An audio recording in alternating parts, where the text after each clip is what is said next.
Welcome to the Never Live podcast here on DodgeGarage.com.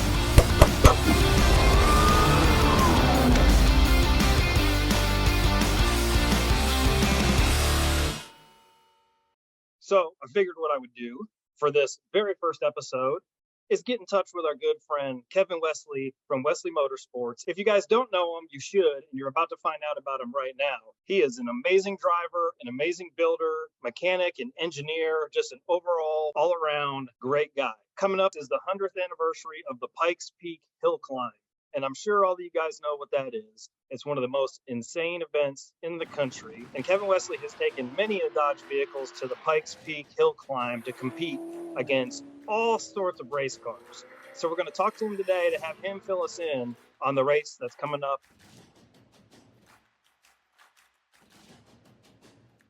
How many years have you run it now? So this will be our fifth year running Pikes. So we ran in 2016 with an ACR Viper, 2018 with the Challenger, 2019 with the Challenger, 2020 with the Challenger, and then we're coming back this year with the Charger. And how did you guys do that first time out? So in 2016, we ran Gen 5 ACR Viper. It was actually the car that set all of the lap records back in 2015. We took that car, put a cage in it, updated a little bit, put some headers on it, and then we ran actually in the same class that we're going to run this year. We ran TA2, which is the production class, where it's more of a, they'll call it a production class, but you're allowed to put headers and open exhaust and any engine calibration and race fuel. But yeah, I mean, it was a good car, but it's really wasn't the best car for Pikes because it was normally aspirated. You got to remember, Pike starts at 9,000 feet roughly, finishes at over 14,000 feet. And normally aspirated cars just do not like altitude. You know, we set the TA2 qualifying record before race day. You know, we started in a good spot on race day, but ultimately we had some overheating issues with the car. And we actually finished the last third of the event on 5 cylinders. So, I mean, we finished second in class, which was great. But we definitely we had enough to win that day if we couldn't have had the proverbial $5 part cause us some grief. So what was the main factor in you deciding to go compete in something like Pikes Peak? Well, really, I mean, it was just that's what was available at the time when I asked for the car, of all things. We were supposed to run one lap of America with 2 ACR Vipers in 2016. And then we promptly got booted out because of the Kumhos. You know, the Kumhos obviously were a specialty tire designed for the Viper. Everybody was kind of, yeah, they won't make it. So they booted us out before we even started. And at that point, it was basically, you know, well, we have this car. What are some of the other events that are available? And literally that same week was the deadline for Pikes entry. You know, I've always wanted to run Pikes Peak, and you know, since it was asphalt not at that point, you know, it was like, why not? You know, for us, it was just a stretch to get the car done in about 90 days and get it ready. But you know, we were able to, and we got you know, got a cage put in it and everything like that. And Dodge was nice enough to allow us to take one of their, you know, engineering vehicles and drop a cage in it. But that's exactly what we've done for the last 2 as well. So kind of started a trend. So prior to 2016, had you ever gone to any of the Pikes Peak races just as a spectator or as like a, you know, part of a crew or anything, or was your first time going as a racer? No, really, I mean, I had driven up Pikes Peak twice before that, literally. Back in the 90s, I went up when it was still gravel once, and then sometime in the mid 2000s, I was out there on a family vacation, or I think is what it was, and we drove up. But other than that, I mean, I literally had never been there. I'd never been there for a race, never been there for practice, never been there for qualifying. And so what I did is I did a little bit of time. I did a half a day in a driving simulator, got a little bit of muscle memory, and then basically just went for it. Now Pikes is separated, and there's 2 tire test weekends, what they call tire test weekends, prior to race week. So you can get a little bit of seat time. You never actually make a full pass well, normal people never make a full pass at Pikes until race day. If you write a really big check, you can rent the mountain and make passes. But for normal folks, you only actually get to make a complete pass on race day. So when you're testing, you're actually only testing in different sections. During tire testing, you can run halfway, and so upper half and lower half. But actually, during race week, the mountain is split into thirds.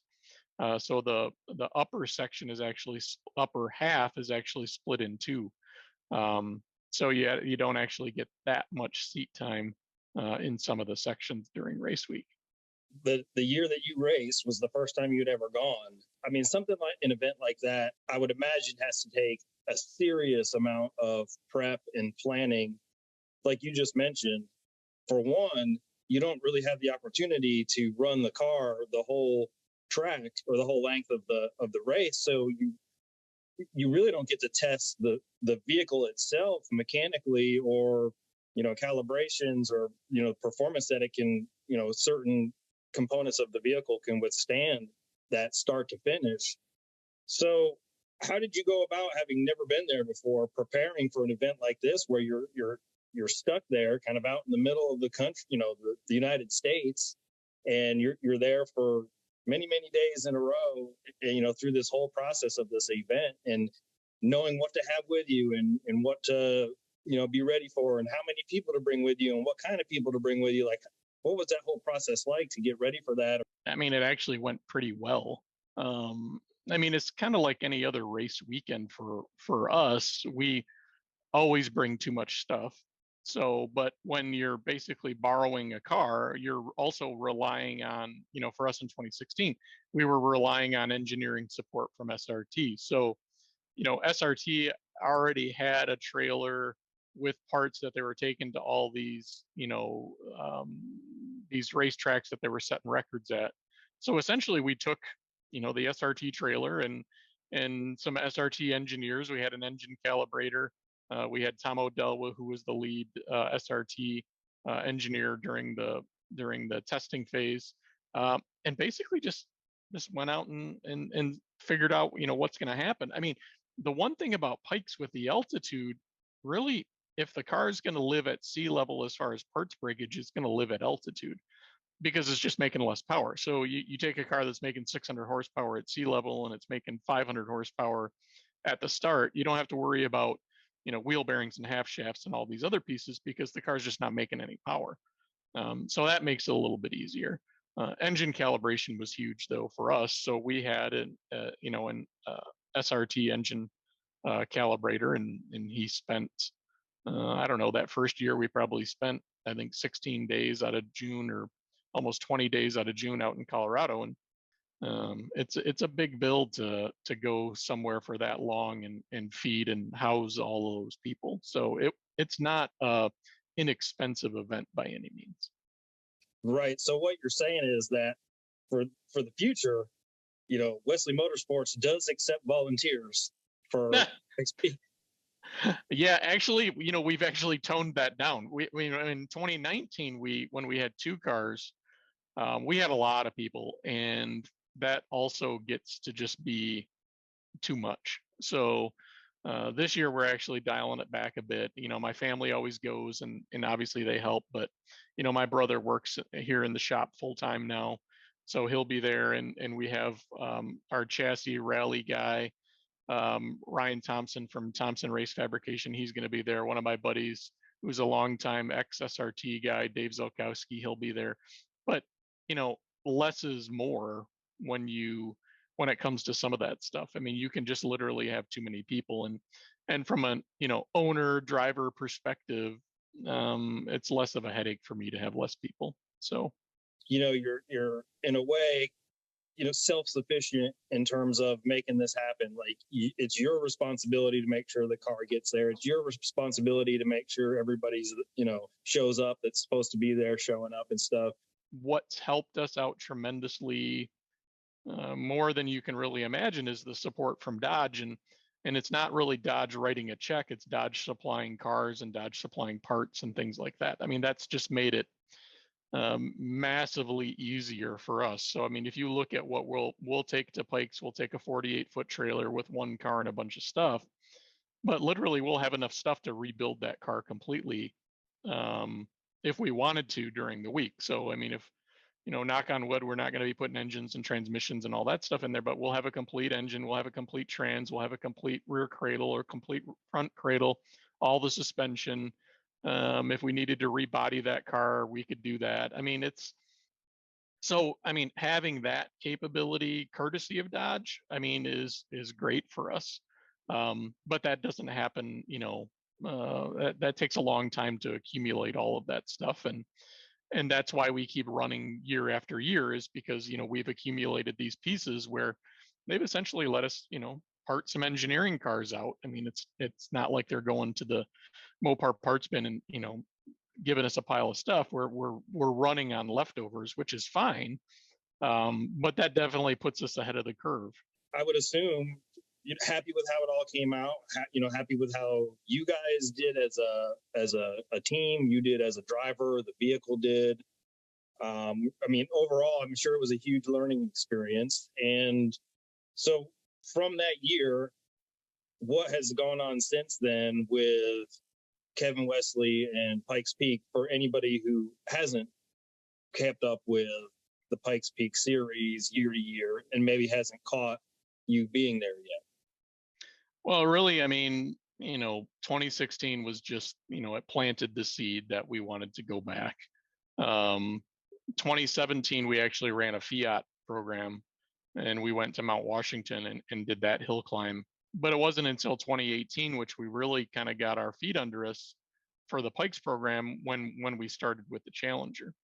And again, the Challenger, again, was, asking for something that I knew was floating around at Dodge at the time, that wasn't being utilized. And Tim was gracious enough to sign off on my crazy plans and said, yeah, go for it. So, we started with the Challenger. I mean, at that time, in 2018, when we got that car, it would be considered a red eye wide body, which didn't exist yet. Truly, what was it? It was just a mule that had some flares on it and a blower motor in it. So, we ended up caging that and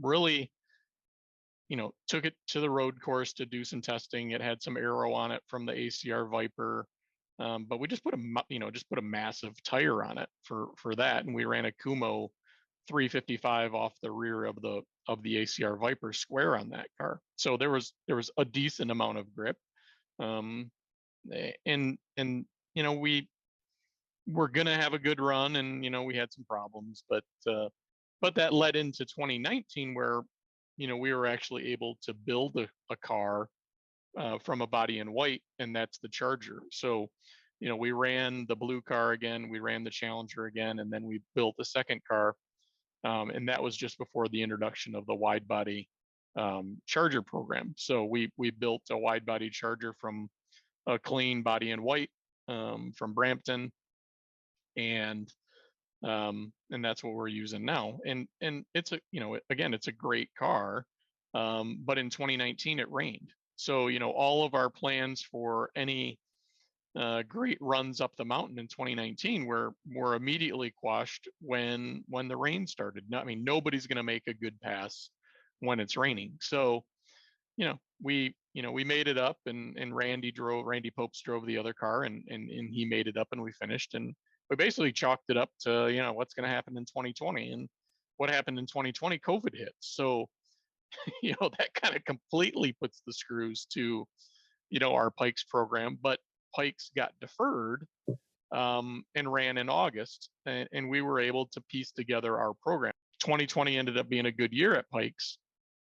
For us, we finished 11th overall and third in class. It was a smaller field that year, but they still had 50 some drivers. So 11th in a 4,500 pound car is not all bad. But we made it up. I mean, we ran 10:25. Could we have run under 10:10? Absolutely. I mean, the car, got to the top of the W's, which is a little bit over about two thirds of the way up the mountain. And and it hit 250 degrees. So it's going to, it started to derate. So you take the blower motor in that car that's making, whatever, 900, 950, whatever, and it starts to derate.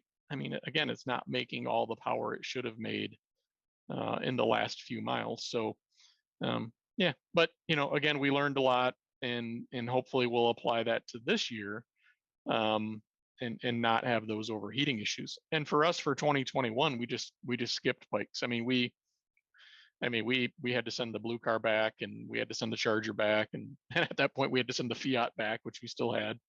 And so so we really didn't have a race car in 2021, other than the cars that we had been working on ourselves that kind of evolved about lighter weight versions of the Challenger and things like that. So yeah, 2021 was a year off, and in 2022 it was like, hey, let's get back to it. And we had some interest from the sponsors again to make a showing, because it was the 100th running, and we're like, okay, well, the Charger's still together. It was parked in a warehouse, and we basically drug it out and dusted it off and put a battery in it and fired it up.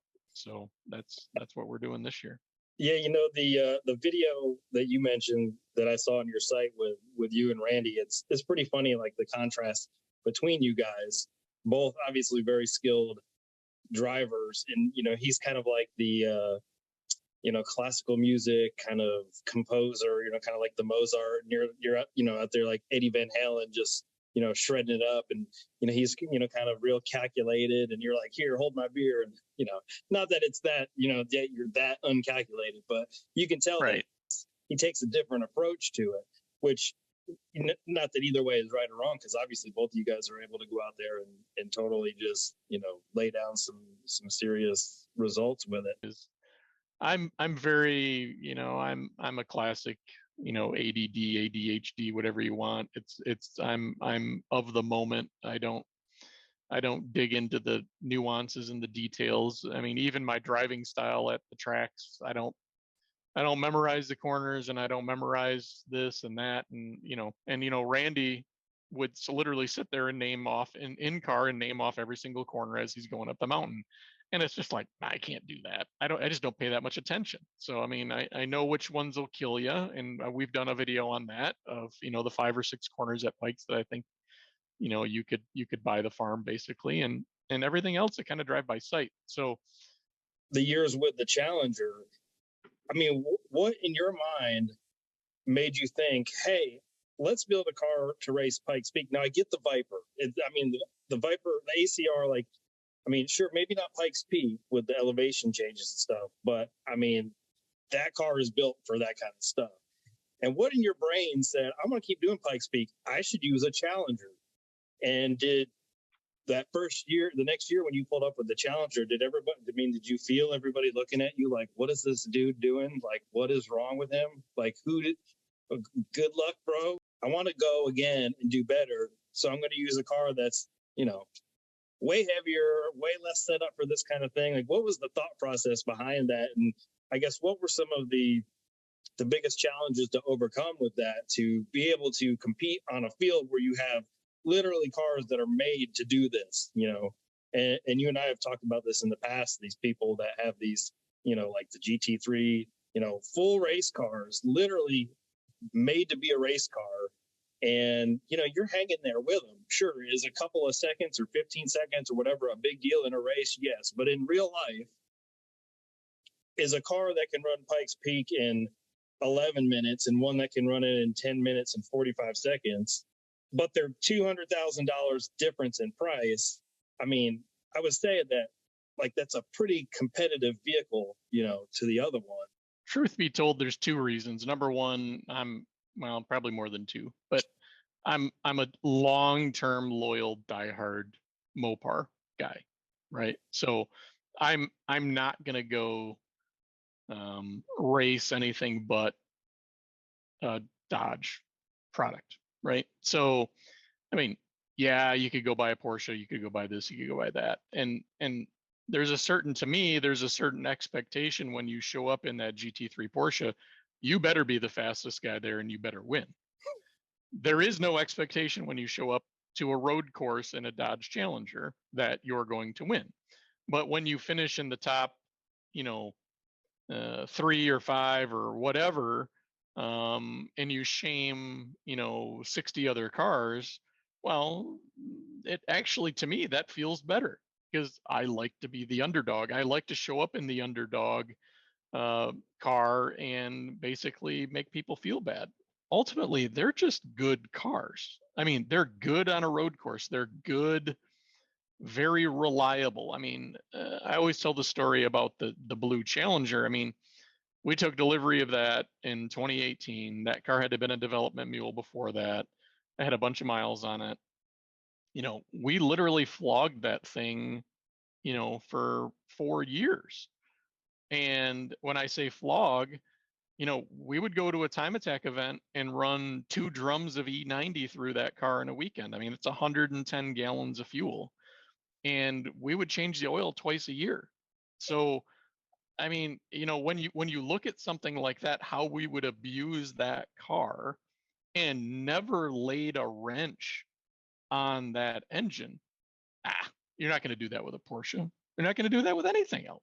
I mean, they just don't take that abuse. What kind of details can you give us on the car you're running this year? And I don't know, maybe if you're allowed to share, what might be different about it this year than the previous years? Are there any kind of new expectations that you have, either on yourself or your team or the car, or any of these, maybe new changes to the car? I mean, number one, we're running in a production class. We can't do a whole lot to the car. So our biggest change revolves around tire choice. In the past we've run Toyos, and so we have a Hoosier A7 in a really good size, and it has a lot more grip. I mean, that's just, we baselined the car with the tire, with the Toyos that we had run previously, compared to the Hoosiers, and we're 4 seconds a lap faster at Gingerman. I mean, that's a massive amount of grip. We're going to fix some of, we're going to learn a little bit, obviously, on some of the heating issues. We're going to try to change that. That's all within the rule set. But that's really about it. So, I mean, when I say we pulled the car out of storage and put a battery in it, I mean, that's not too far from the truth. Are you running your special suspension on it, or are you running the stock suspension, or I don't know the class rules for The class rules are stock suspension, so we're running stock suspension. Aside from preventing an actual failure, but do you think the brake or the brake selection or pads or fluid or whatever is equally critical in terms of picking up time, through the track? Oh, absolutely. I mean, you have to have a pad and a pad compound that's going to last, right? Now Pikes isn't the hardest thing on brakes, for sure. I mean, it can be.